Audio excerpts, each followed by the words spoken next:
now. All right. Are we good? Okay, I'm ready. Judges, ready? Okay. Judges ready? Yes. Time ready? Voting team. All right. Elections belong to the people. It is their decision. If they decide to turn their back on the fire and burn their behinds, then they will just have to sit on their blisters. Abraham Lincoln.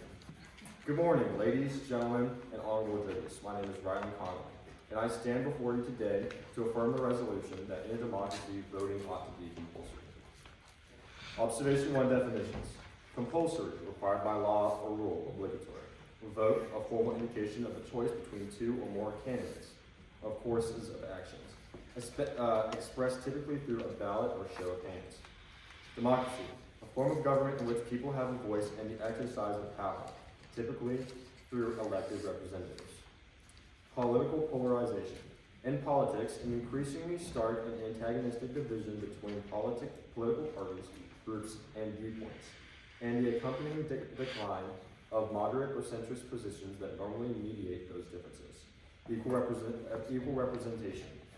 For this debate, equal representation refers to the assurance that every voting age citizen of the United States votes to ensure a diverse amount of political opinions that in order to nominate the best candidates to represent more than just one single party that is elected. Observation 2, value. The value I'll be using in this debate is equal representation. Criterion. To assess whether equal representation has been withheld and met in the voting system, the criteria that I'll be using to make the criteria that I will be using is making sure that all U.S. citizens who are the required age to vote exercise their power to vote for running candidates at the local, state, and federal level. Contention 1: compulsory voting increases participation in decisions of a democracy.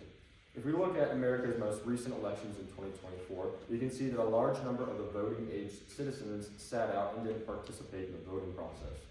Research from Arizona Christian University shows that, quote, as the 2024 presidential election between Donald Trump and Kamala Harris intensifies. New research from the Cultural Research Center at Arizona Christian University, led by Dr. George Barnett, indicates that millions of Christians are unlikely to vote. Barnett's latest research shows that only 51% of all faith voters are likely to vote in November. That means a full 104 million faith voters are unlikely to vote this election, including 41 million born-again Christians, defined by their beliefs regarding sin and salvation and not self-identification, 32 million regular Christians who are Christian church attenders, and 14 million who attend an evangelical church. The research shows that this election season is marked by a significant drop in voter enthusiasm, particularly by Christian voters who have historically been key players in determining the outcome of presidential races and elections. Imagine what Christians and other people with good morals could do if they got involved in the voting process. If we stood together and voted for candidates that supported our Christian values and morals, our country would be safer, stronger, and more spiritually led and rooted. So far, Christians and other people seem to be sitting out the vote and later complaining that the politics is so bad and that it contradicts everything that they believe. This is a recurring theme that has been repeated over and over in recent years, as if the problem is of the system. Maybe these people should act on their faith and find value and their values and get out and vote for a change. And that will only be completely possible if we mandate compulsory voting for all. In summary, if American and Christian morals are to be held up and kept for citizens, voting needs to be practiced by all voting-aged citizens. The only way is through compulsory voting. There is no democracy without voting, and the less we vote, the less power we have as citizens in the future. Attention 2, compulsory voting would minimize political polarization. As you are aware, it seems that politics is slowly dividing in half between the extreme left and the extreme right. The people who make all the noise in politics these days are extremely radical and passionate about their beliefs and tend to speak out and stand for their morals. These days, Americans are becoming more divided in politics, and politicians are making either far right or far left choices that never please both sides of the argument.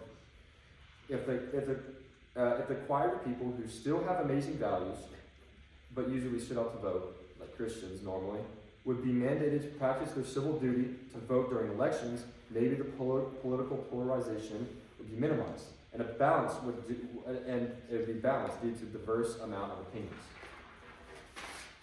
Quote, casting votes regularly makes you a part of the democratic system, says this lady, I can't pronounce her name.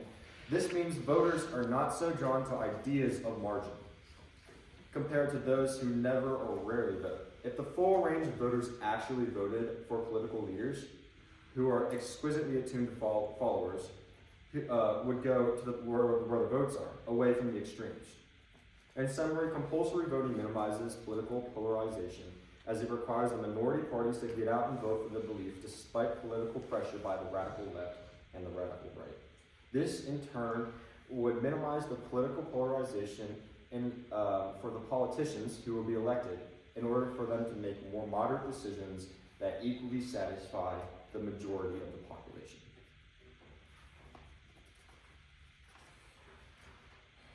In conclusion, I stand before you and affirm the resolution.